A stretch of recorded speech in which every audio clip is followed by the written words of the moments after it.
Colonel Rob Maness has a lifelong record of providing dedicated service to this nation. Having worked his way up from the enlisted ranks to full colonel, he served our country for more than 32 years. He has served as a bomber squadron commander, bomb disposal technician, Joint Chiefs of Staff Operations Officer, assisted the National Security Team with the campaign plan for the global war on terrorism. He authored the first theater nuclear war plan and served as the Vice Commander of America's largest airborne intelligence wing. Colonel Rob Maness is a true American hero.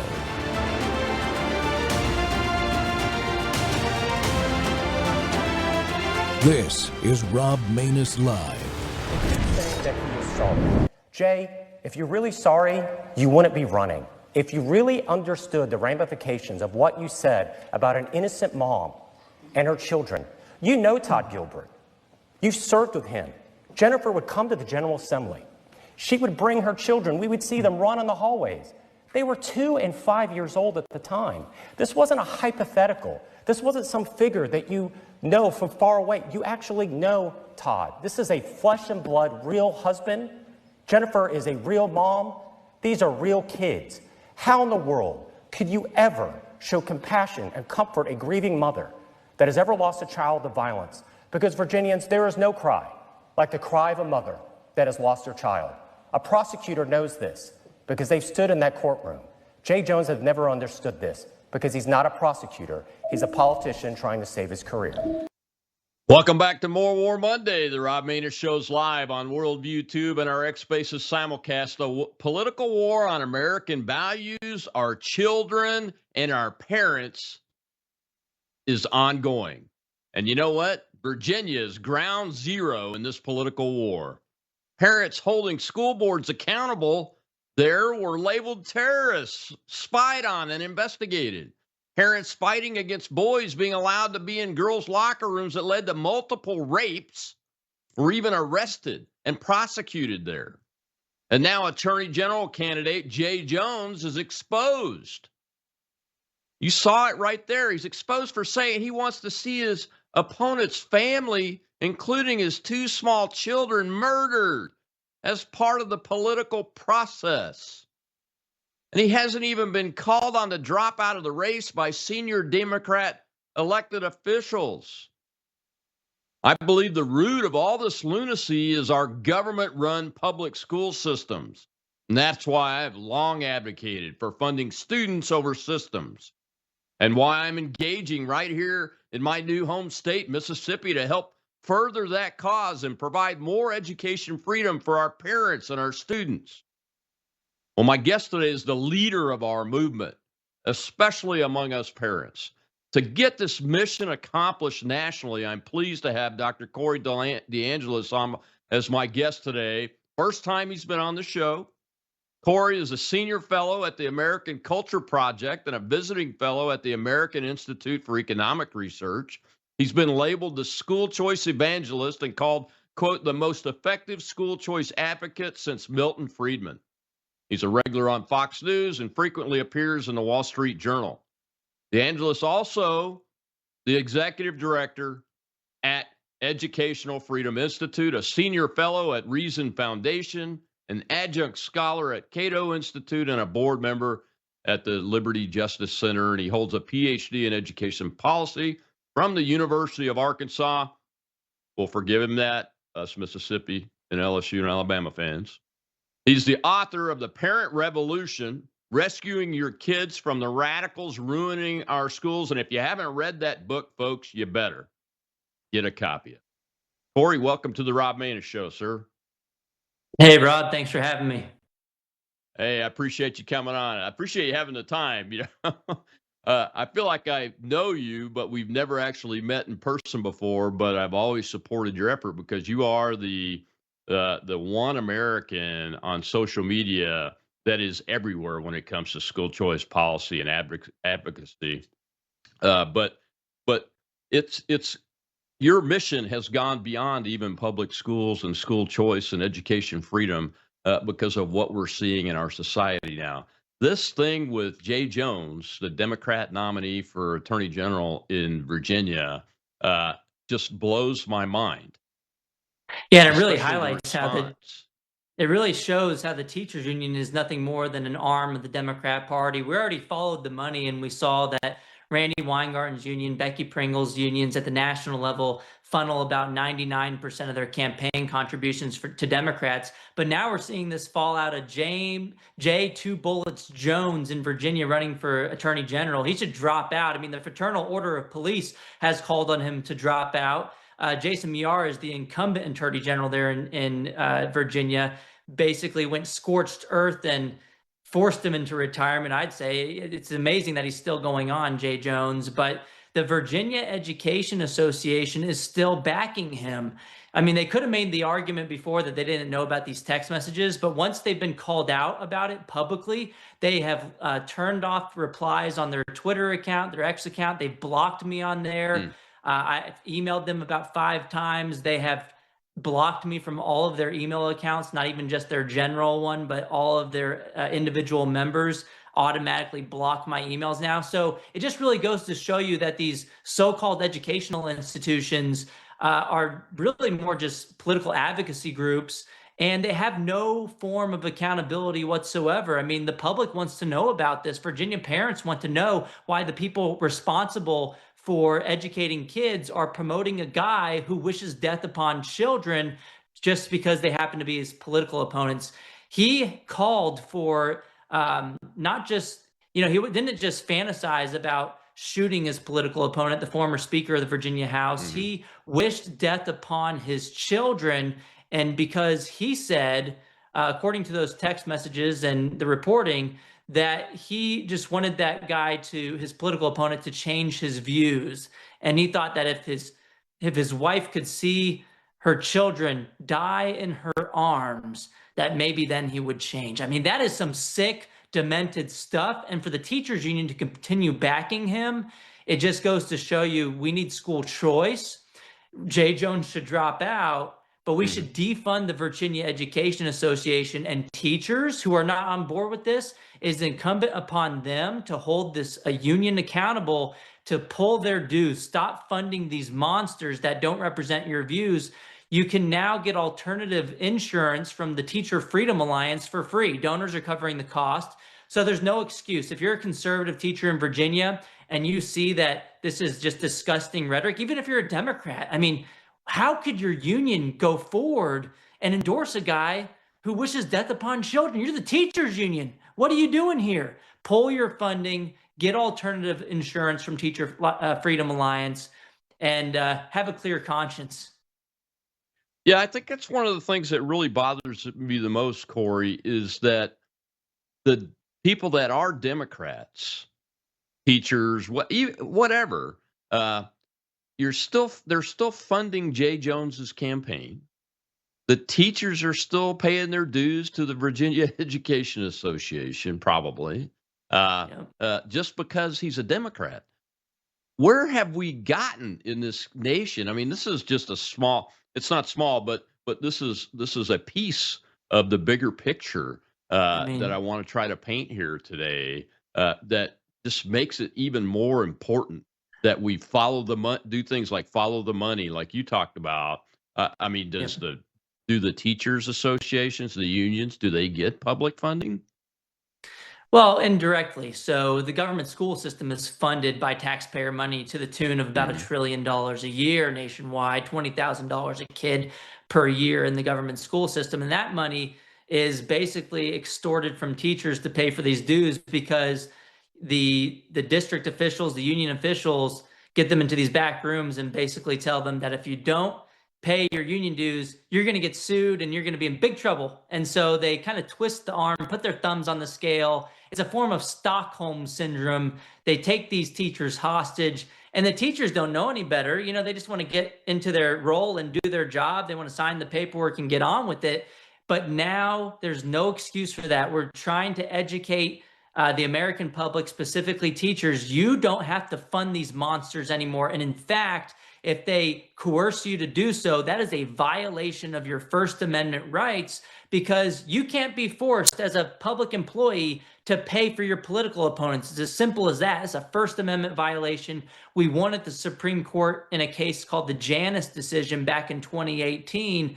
So teachers need to opt out en masse. This is how you get people like Randy Weingarten to change their tune. And Rob, I will say this problem, this rot, does start in the government schools. I mean, why do you think Zohran Mamdani's in first place in New York City right now? He's a socialist. Well, you have kids, millions of kids a year in America going through the government school system for 13 hours a day, for 7 hours of their day, for 13 years of their lives. And they're learning that big government's the solution to all their problems. Of course, they're going to go vote for Zohran Mamdani, but we got to strike at the root.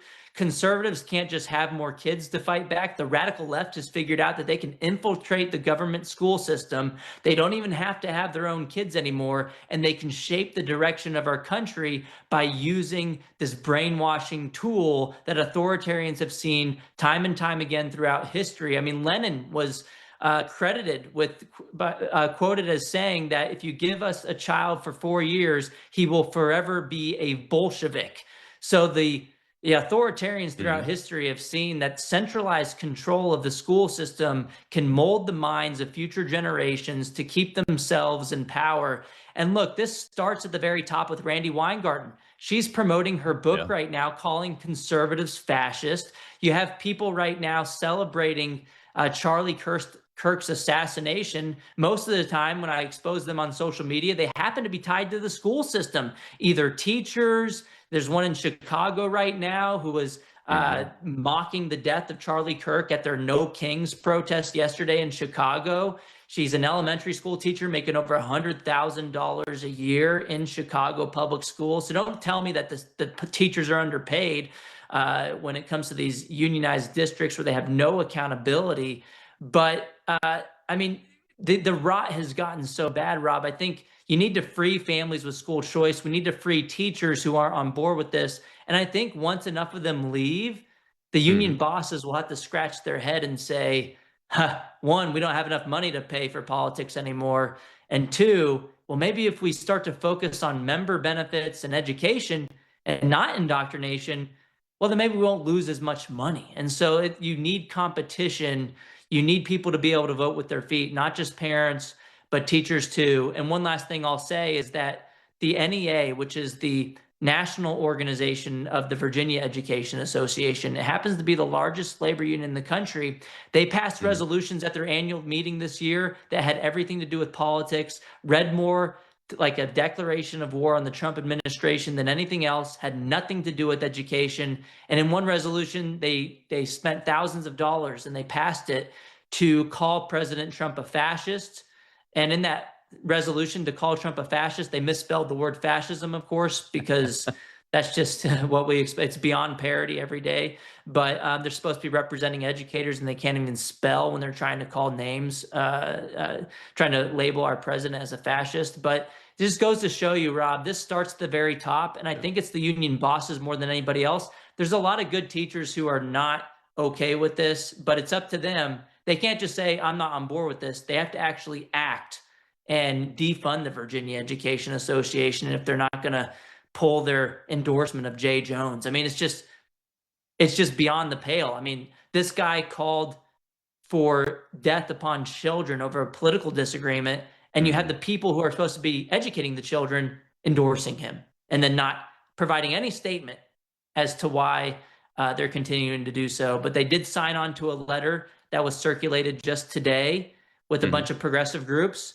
doubling down, saying that they still support him. So they're not just avoiding the conversation. They did sign on to a letter saying they still support Jay Jones. And Rob, to get to your main question, I don't know where we go from here, but we do need to reform the school system. That'll be a good start.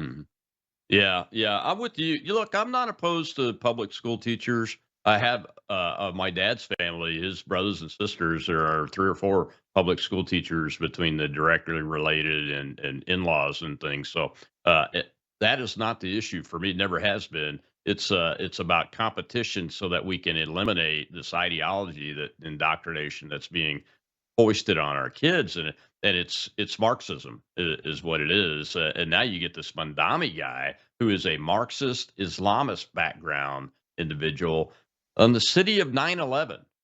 In the city of 9/11, it's amazing. Yeah. Well, we got to take a break. And yeah, When we come I back. totally agree. I totally agree with you. Like, it's not the public school teacher's fault. It's the public school system's fault and the union boss's Yeah. fault. And my mom just retired from the public school system after 3 decades. So, and she Yeah. gets it too. She's fully supportive of school choice. She's fully supportive of teacher choice, getting out of the unions as well. I mean, Texas isn't as bad as Illinois or California, but you still have school districts here in Texas that push a far left agenda as well. Even though we've banned critical race theory here, they still say they teach it. They get exposed by accuracy and media journalists that have recorded them. Just saying, we're just going to move the goalposts. We'll call it SEL. We'll call it mental health.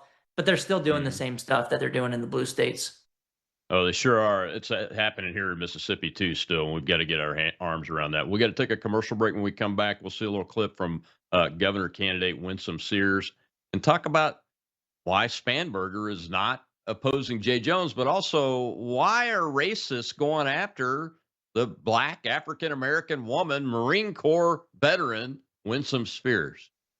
We'll be right back with Corey DeAngelis.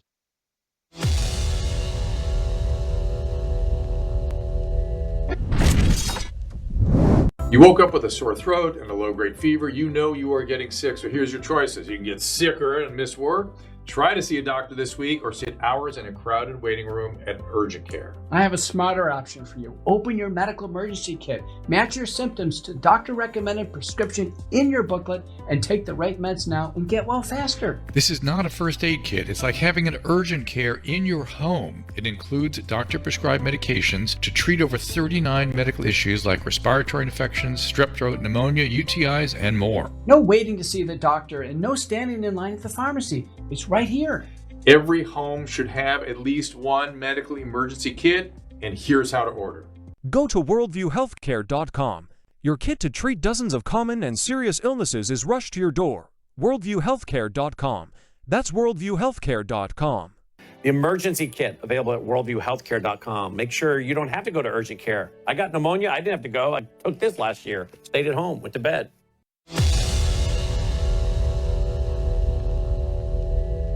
I don't understand why you just can't come forward and say he needs to go. I mean, we're talking about murder. We're talking about someone's life being taken from them. Have you nothing to say about that? Are you not going to address it? Really, you can't go any further. You're a governor. You're supposed to stand up for all the people. Are you saying political murder is all right? Welcome back to the Rob Maness Show. It's More War Monday. It breaks my heart to have to put the war on American values, our kids, our parents, and our society on More War Monday. But we really are in a war, and the other side is starting to go kinetic. That's a military guy's term for we're starting to see violence repetitively and in larger and larger numbers. It seems like every day something else happens. And we've got to stop that. And the core of this whole effort is the public school system. My guest today is Corey DeAngelis, who is known as the school choice evangelist. And I have to agree with that characterization, Corey, but he's also a PhD and an author of a great book. You got to go get it. Go on Amazon and search his name. It pops right up there. But it's about stopping the crazy radicals from indoctrinating and destroying our children from the public school system. And that's what we've got to do. And that's why school choice and education freedom are so critically important. That was Winsome Sears, Marine Corps veteran, Republican candidate for governor of Virginia, the current lieutenant governor, talking to Abigail Spanberger, her Democrat opponent, who is a former CIA employee, now congresswoman. And Corey, Spanberger tries to do her politics from a messaging perspective, from the center left perspective, is what I would be gracious and give her that piece. But she's extreme left, isn't she? Yeah, I mean, she wants boys and girls sports, and she's endorsing Jay Jones. I mean, that's sick. She needs to drop out of the race herself if she's going to continue endorsing him.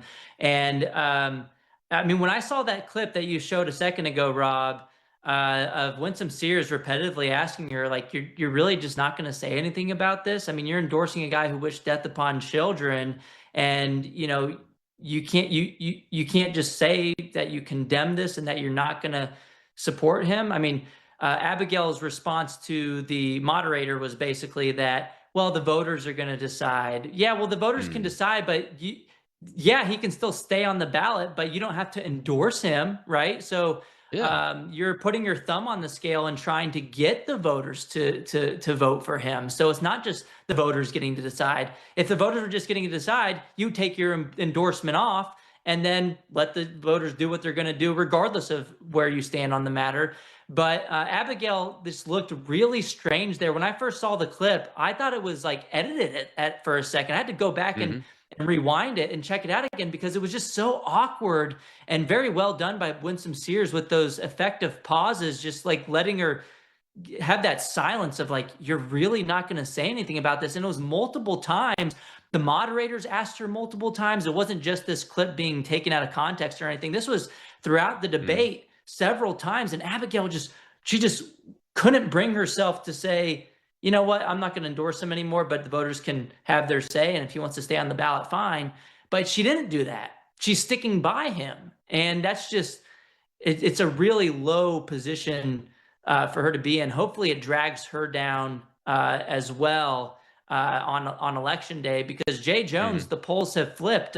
One just came out today by a coefficient showing Jason Miyares, the Republican candidate for Attorney General, up by 4 points.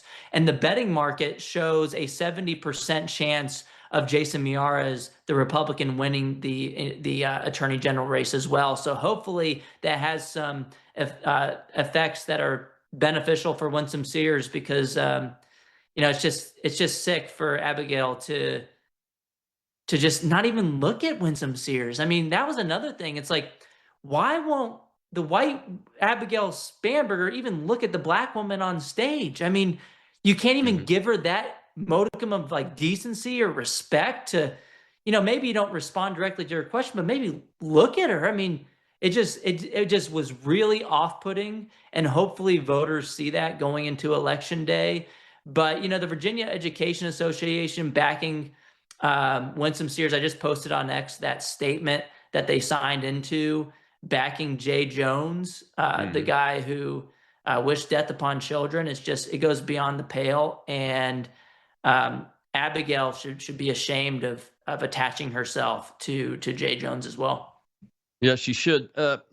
You're following this race very closely. I have been too in the polling. I'm glad you brought up the polling. Yeah, Mayoris is really flipped and is getting more and more momentum. But Sears seems to be, I won't call it struggling, but the number, I mean, Spanberger shows ahead 5 to 7 points pretty consistently. What's going on there? And is there anything that the grassroots folks can get out there and help them do? I mean, the race has tightened for the governor's race, so there's that. But yeah, it's hard to have a crystal ball to see exactly what's going on.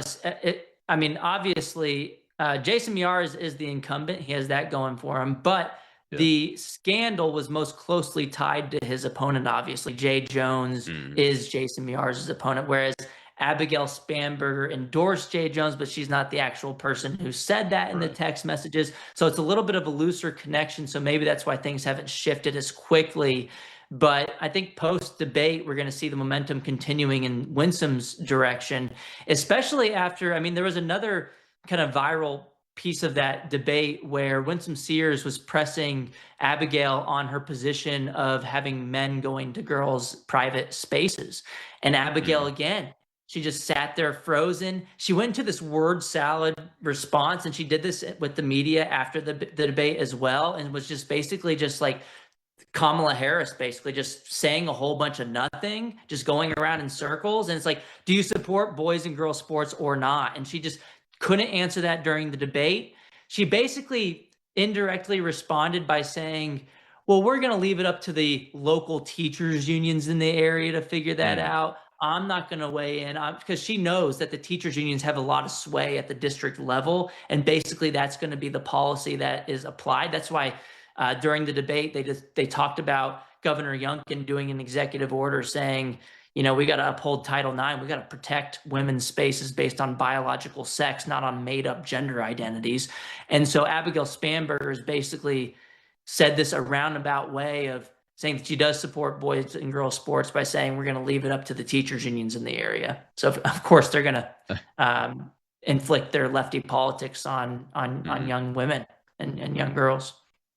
You know, what's one of the things that's really disgusting is, by the way, Lieutenant Governor Sears, I mean, she was masterfully delivered those lines. And I have to agree with you when you said that she just did it in such a way that wasn't yelling, just like asking the question. And it was very awkward. It was like, wouldn't even look. Abigail's not going to respond. Won't even look at her. And that gets into the rest of the stuff. You know, there's a clip online of Ms. Sears being yelled at a university baseball game by some white guy a few rows up, telling her to go back to Haiti. Talk about a racist attack there in public. And you saw the Democrat. There was a Democrat county party or something in Virginia that had posted a racist picture depicting Winsome of being like a loud black woman or something. And they deleted it after massive pushback. And they issued a statement basically saying, well, we deleted it because some people perceived it to have racist undertones.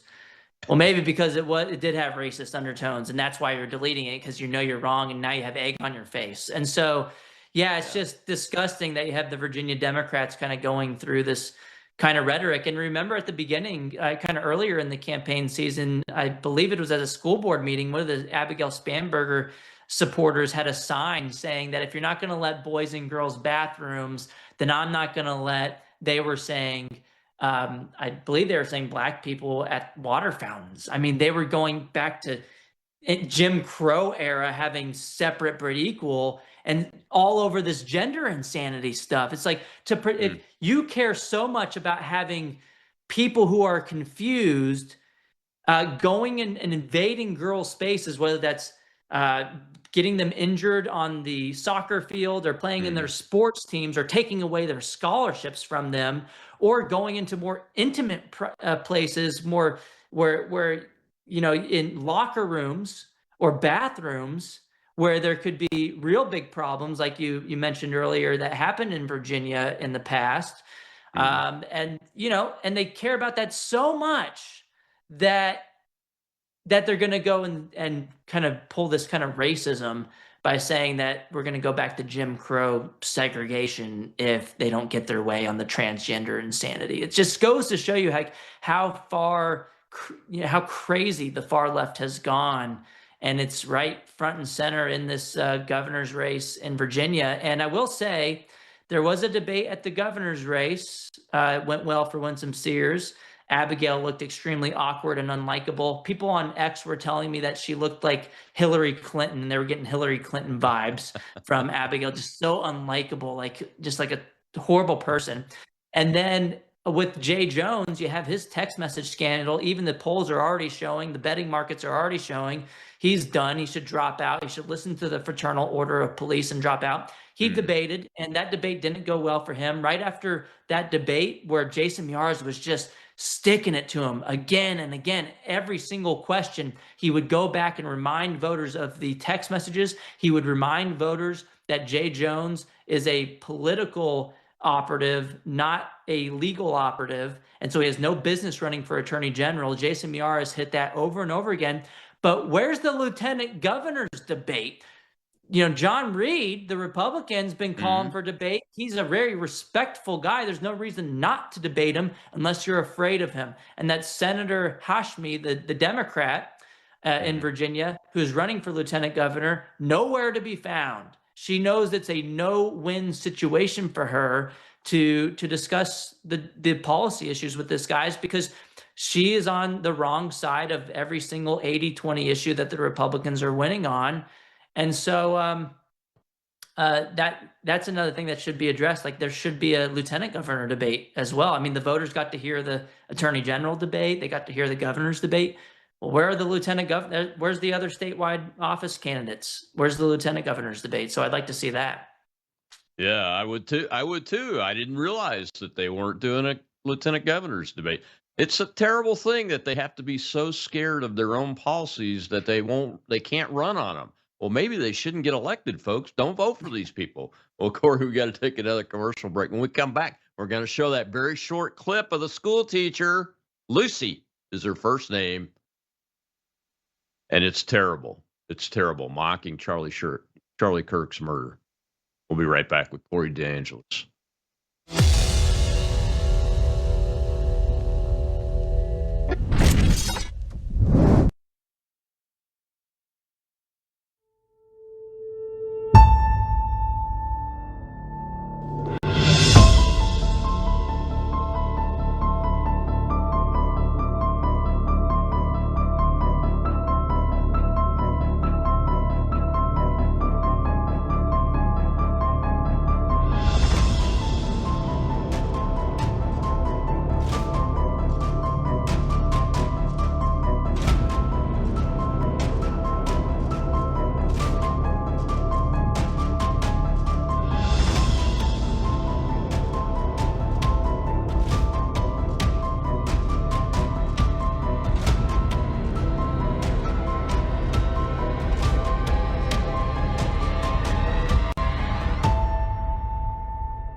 Chicago school teacher Lucy Martinez. That's her right there, mocking Charlie Kirk's assassination just because there was a truck in front of her with a flag honoring Charlie going in front of her.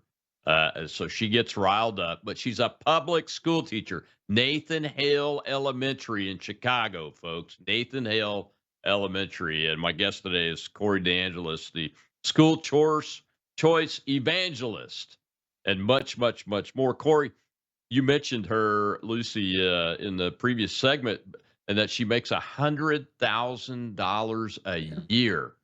Oh my gosh. Yeah.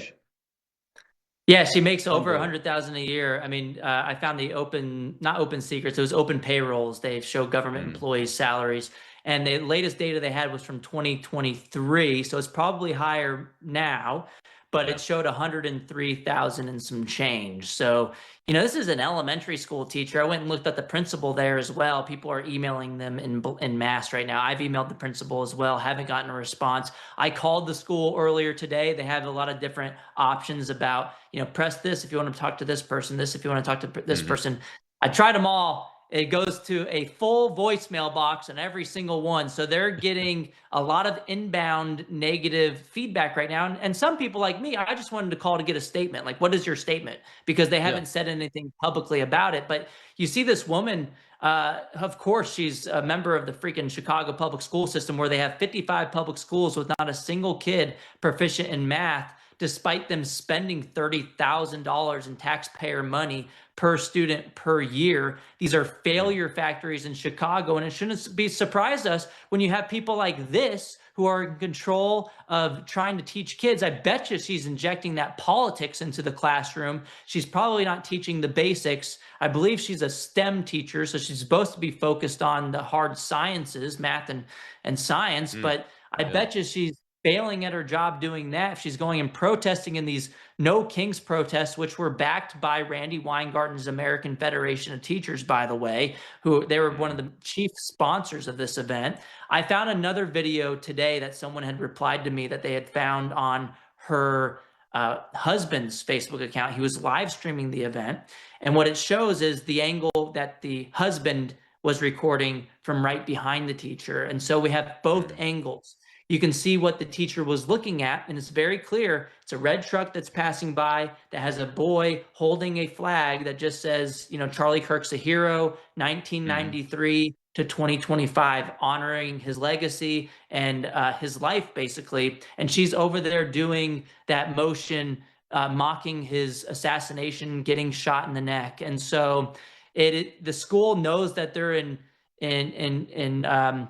they're in pretty big trouble right now, publicly at least.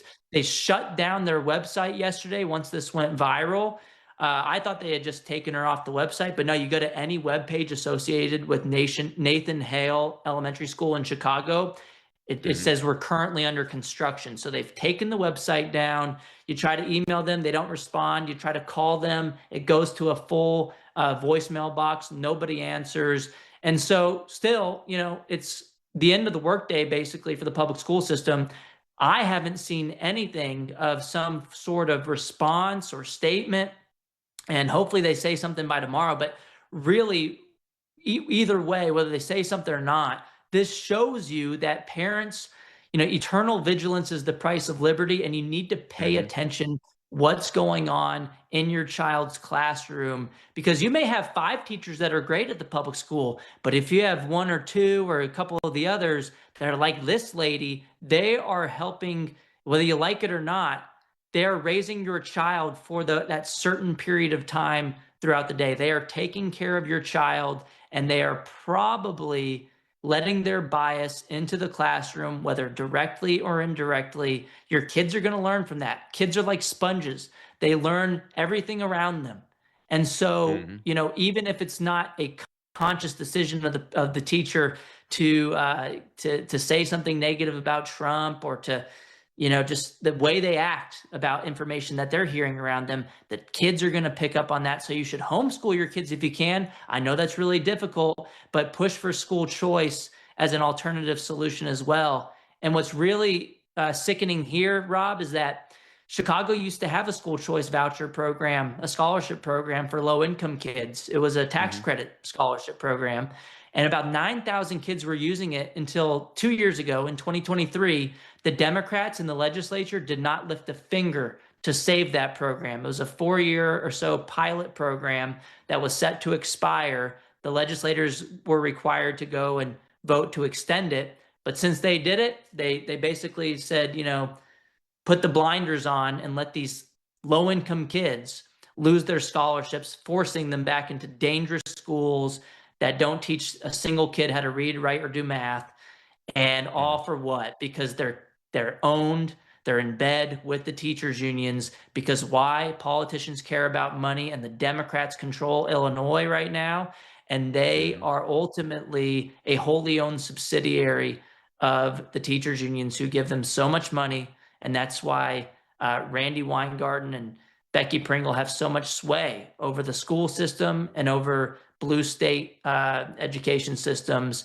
And that's why Mayor Brandon Johnson's in Chicago right now. He was a former organizer with the Chicago Teachers Union, and they funneled over $4 million to his campaign in Chicago. And now we have basically the union bargaining with someone who's supposed to have a different interest from them, the mayor, but they're the one and the same. They're on the same team. They're not sitting there at the opposite side of the bargaining table. They're on the same side, and they're not talking about how do we help the taxpayer, how do we help the kids. They're talking about how do we enrich the union bosses like Stacey Davis Gates, who sends her own kid to a private school. Yeah. I'm glad you brought that total up. hypocrites. But I wanted to ask you if you've obviously looked at that voucher program that they let die. What were most of the parents and kids choosing to do with the vouchers? Go to a private school of some sort? Yeah, in Illinois, the program only allowed you to use it for private school tuition and fees. Obviously, it could stay in your public school, and then it would be business as usual. You still have that option on the table. But other states like where I live in Texas, we're rolling out a new school choice program this upcoming school year. Florida, Arizona, a lot of states are doing what we call education savings accounts now, where you can use the funding for private school if you want. But if that's not the best option, let's say you're in a rural area where there's not a lot of brick and mortar private schools, let's say Mississippi.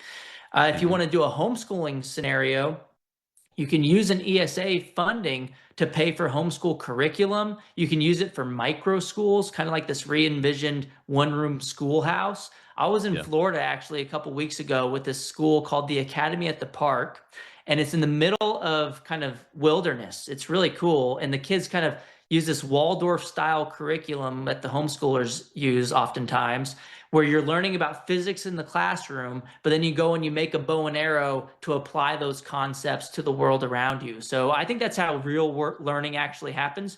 And I believe most of their kids, if not all of them, at that school, they have enrollment of over 100 already. They're using scholarships in Florida to do this. So this isn't, something that's kind of pie in the sky. It's not something that's hasn't been tried before. Florida's had school choice for over 2 decades. And so this is kind of the future of education, getting people to use their money that's meant for their child. It's supposed to be meant for the kids, at least. The unions try to confiscate that funding for themselves, but you can use it for the provider that works best for you. And that could be a private school, but it could be even an online school. I mean, I know a lot of people might not like a virtual school setting, but some homeschoolers even like to use virtual schools if they don't feel like if they feel like they need extra assistance from online learning as well. And so there's like American Virtual Academy has sprouted up as an anti-woke virtual private school. So there's a whole bunch of options it's like 1,000 flowers are blooming. And it's because people like Randy overplayed their hand when they closed the schools, showed families the rot in the school system, and that rot hasn't gone away. The Marxists are in retreat. They're trying to hide from the things that they're doing, but parents are not letting them go that easy, and they're paying more attention than ever before. Yeah, local action, folks. Local action has national impact. Parents paying attention to their classrooms and their school boards, I think, is key. Corey, you hit on that very well. When folks choose to go from a public school that's a failing school, or one that's got violence in it and those kind of things, I agree with you. I think these curriculums that are out there. I homeschooled my youngest son from 7th grade to 12th grade because he's autistic, and we used ABECA, ABEAEKA,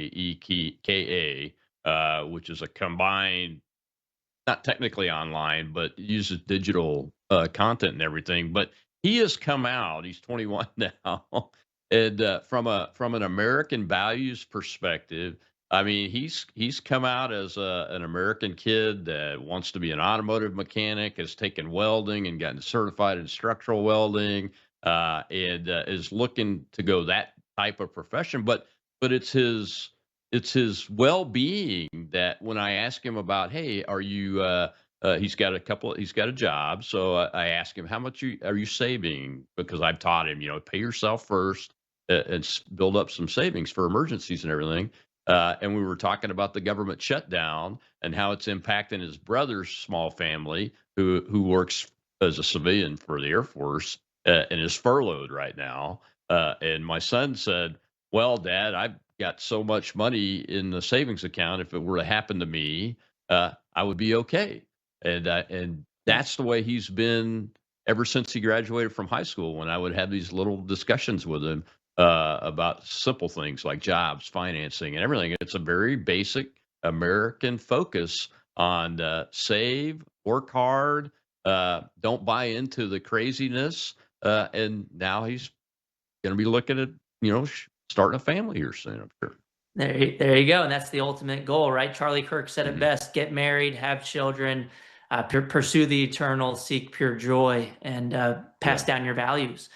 And, I'm trying to do that with my own family as well. We're discussing baby number 2, hopefully soon. And the school system and its over-reliance of focusing on test scores, which it's important as kind of an indicator of academic quality, especially if you're trapped there and you can't go somewhere else. But parents are choosing schools for a whole bunch of reasons. In fact, Florida, before they went universal on school choice, kind of opening the floodgates for everyone, they used to have a program called the Hope Scholarship, which was, if you were assigned to a school where you were being bullied each day and it was just a huge problem. I mean, the school could be an A-rated school, but it might not be the right fit for you. And so Yeah. you could get a voucher to go somewhere else. And so that's not necessary in Florida anymore because you can choose an alternative for whatever reason.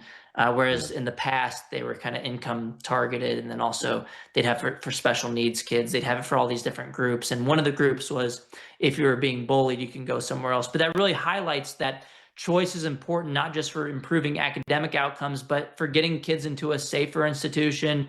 And yeah, not going to a place where they just push that, left-wing ideology. Vodi Bakum recently passed away, and I'm so sad to hear about that. But there was a viral clip of him that was going around the day that he passed away, where he said that, one day you're going to hear a rumor that Vodi Bakum is no more. But don't believe it. Don't believe it, he said, because he's with his Lord and Savior, Jesus Christ. Yep. And one of his best quotes, though, was that we cannot continue to send our children to Caesar for their education and be surprised when they come home as Romans. And that just really gets to the heart of the debate right now more than anything else, I think, because there are people who get into the school system who want to raise your kids for you with their worldview and their values. And that goes against everything that you're trying to do in the household. And that could push them into these institutions of higher indoctrination that we call universities, where they're strapping kids with debt, not giving them any skills, and just turning them into Democrat Marxist foot soldiers. And, that's not going to be really beneficial on a job application to employers. That's not a skill. It's turning these kids into lifelong activists and protesters, people that go out into the streets for these No Kings protests that are aligned with the teachers unions. But we need alternative pathways. We need trade school. We need, if academia is right for you, if you want to go, look, and I'm one to talk, right? I did PhD. I went all the way through.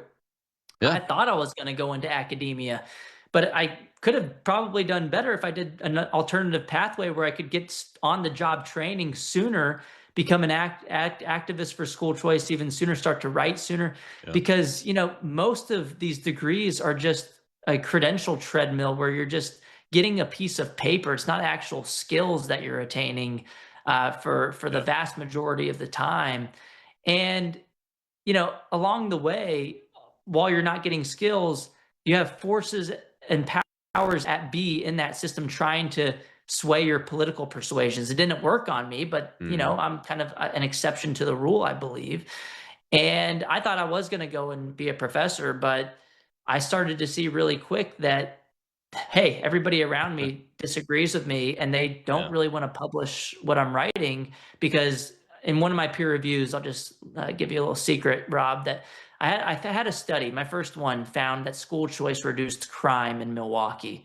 Long-term data until the kids were about 20 or 30 years old.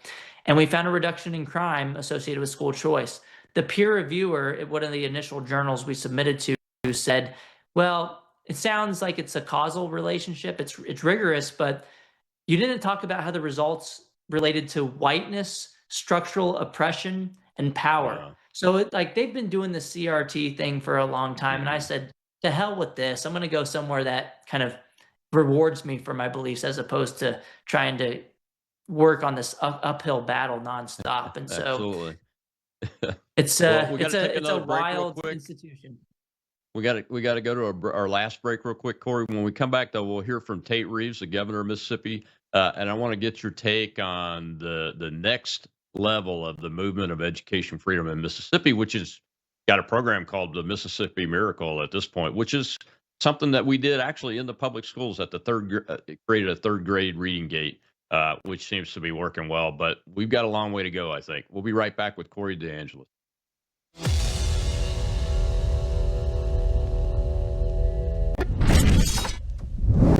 News is moving faster than ever, and so are we. Worldview Tube brings you 24/7 live stream coverage and now real-time alerts when it matters most. Once you have the Worldview Tube app installed, exit the app and navigate your way to Settings. In Settings, locate the tab labeled Notifications. Select the Notifications tab. Scroll down until you locate the Worldview Tube app icon. Select the tab And here, you can turn on and customize your notification experience for the Worldview Tube app. News doesn't wait, and neither should you. Turn on push notifications to stay informed. Every headline as it happens.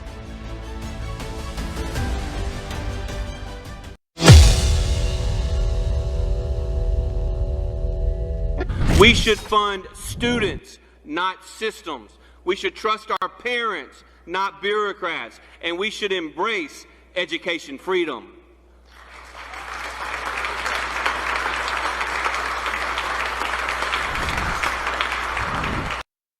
Back to the Rob Maness Show. It's More War Monday. We're talking about the political war on American values, our kids, their parents, and it's coming through the public school systems, folks. And that was Governor Tate Reeves, governor of my state here in Mississippi, from over a year ago with his priorities on school choice, funding students, not systems, education freedom. And my guest today is the evangelist for school choice, Corey DeAngelis, who has been in the state before many times to talk with policymakers about that.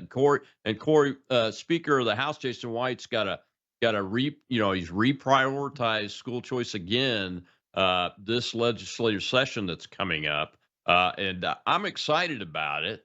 And I know you've been looking closely at this process and policy development that's happened here in the state of Mississippi. What can folks expect from a new perspective to see in Mississippi to make our system even better? Yeah, we need competition. We need the funding to follow the student, not the system.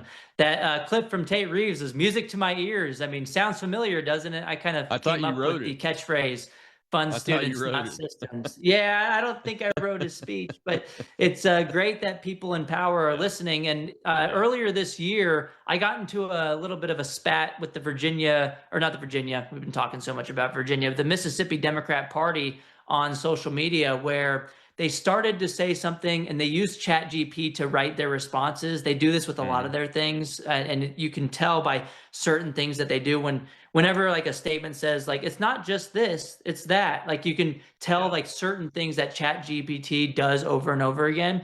And so the Mississippi Democrat Party does this a lot, but they were responding to an argument and they said on X that, we don't fund the grocery stores. We fund the people to choose where to take their food stamps and which grocery store to go to. We don't fund the hospitals. And they went around this kind of logic. And I'm like, yeah, that's the argument for school choice. We shouldn't fund the schools. We should fund the kids. And the parents should be able to choose government school or non-government school. And so they ended up deleting that post after turning off their replies. They got ratioed into oblivion. And then Tate Reeves chimed in on X right after that. And he said, oh, it appears the Mississippi Democrats support school choice too now. Maybe we should call a special session and get everybody to vote for it because it's on the Republican Party platform. The Democrats are now saying they support it too. Let's just come and do a quick special session.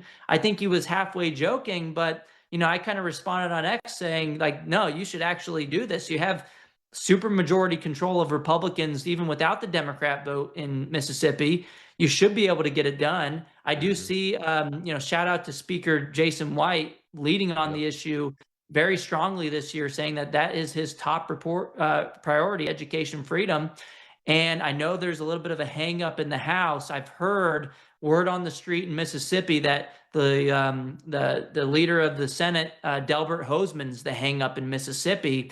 But he sent his kids to private school. He should allow other families to have opportunities too. He shouldn't pull up the ladder from behind himself and squash opportunity for less advantaged families. But look, you either side with Donald Trump or you side with Joe Biden on this issue. You either side with Milton Friedman, the free market economist under Reagan, or you side with Randy Weingarten and the liberal left teachers union. This is a no-brainer in Mississippi. And guess what, Rob?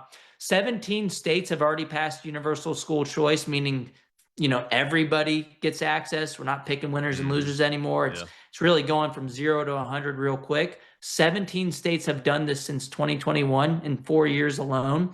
And guess what they've all been? They've all been red states. Why? Because, again, the unions control the Democrats. They give them all their political contributions. So why in the world would any Republican that's in elected office cave to the teachers unions is beyond me. But the reality is, Rob, that in red states, when there is a supermajority control of Republicans, the unions are dumb in a lot of ways, but they know politically that they're not going to get a Democrat majority. So in a purple state, they'll go all in for the Democrats to try to tip the scales in their favor. Yeah. But in a deeper red state, like even my home state of Texas, the Democrats were doing the teachers unions were doing this here as well. They would endorse Republicans. They would go into the primaries and tell their voters and their members, I know you can't, vote for a Democrat, they're not on the ballot, but go vote for the person who opposes school choice in the primaries. They do this in Mississippi as well. They do this in Texas.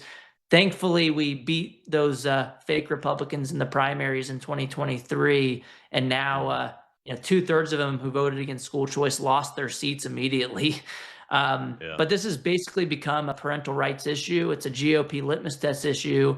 And the main argument they would use in Texas, Rob, that they're now going to use in Mississippi is that, well, we have rural areas. We don't have a lot of private schools. So that means we get an excuse. We can check a box, have it both ways, and not vote for our own priorities.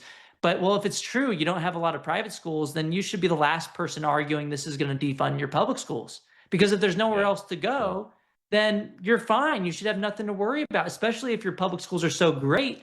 You shouldn't be concerned about a little bit of competition. But at the end of the day, even in rural areas, families want choice too. And we saw that in poll after poll in Texas from every single university out here, even universities that used language that was loaded terms against school choice. We still found majority support regardless of political affiliation, race, demographics, income, even regardless of your geography. In fact, the rural voters were actually more supportive of school choice than the urban voters in those polls.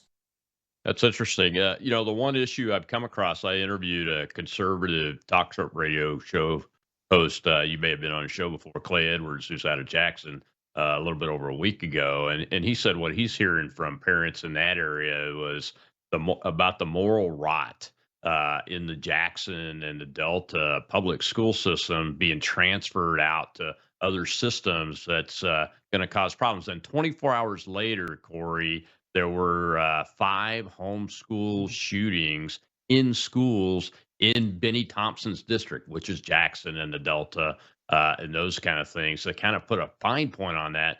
From a policy perspective, how do we shape the policy to address that concern?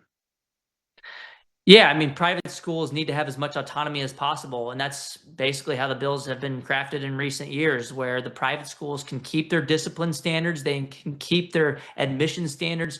I would be against the bill that said that the private schools have to accept all students regardless of, their whether they buy into the mission or whether they're going to follow the rules at school. And so you can't surrender your admission processes over to the state. That's going to cripple the program. And you know what happens, Rob? Every time a school choice bill is about to pass, the Democrats will try to attach all these amendments to the bill. And one of the main ones that they know will kind of cripple the program with conservatives is to try to say that, the private school is just going to be another public school. We're just going to hamper all of it down with regulations. But you just, again, eternal vigilance is the price of liberty. You got to fight against those regulations.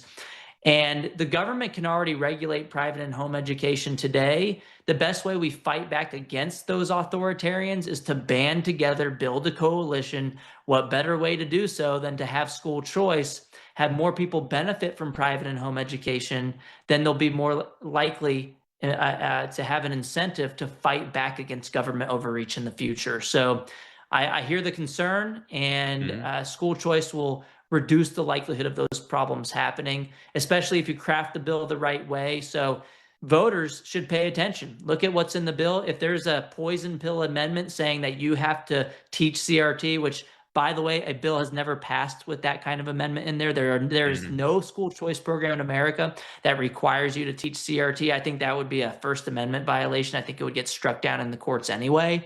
But the conservatives aren't dumb. They're not going to pass a bill that says, we have to put lefty politics into the private schools. So, but at the end of the day, parents need to be loud. They need to be clear about what they want, and they need to pay attention. And so I'll be reporting on these things throughout session. Hopefully there's a special session. Mississippi has been a head scratcher for a while as to why you don't have school choice. I think it's the prime moment to do it, especially with Tate Reeves and Jason White leading on the issue. Yeah, I certainly would have liked to have had access to the tax dollars when I was paying for my son's curriculum. And I was in a good position. Right, but at least you'll benefit from having a better country, right? Even if your kids aren't in this, it would have been great. But we got to take our country back, and there's just so many kids going through these schools being raised by people who are just like Randy Weingarten in some cases. Absolutely. Well, Corey, thank you very much for joining us today and spending so much time with us. We definitely appreciate it. Hope to see you when you come down here. Hopefully you'll get down here over the next few months as we go through this process here and get this thing passed. That's the plan. Hope to see you soon. All right, sir. Thank you very much. Tomorrow's Training Tuesday. We'll be talking to an expert on how to keep schools from tagging and labeling your child as something like ADHD permanently for life and causing all kinds of problems throughout their lives. We'll see you then on the Worldview Tube Network and the Rob Maness Show.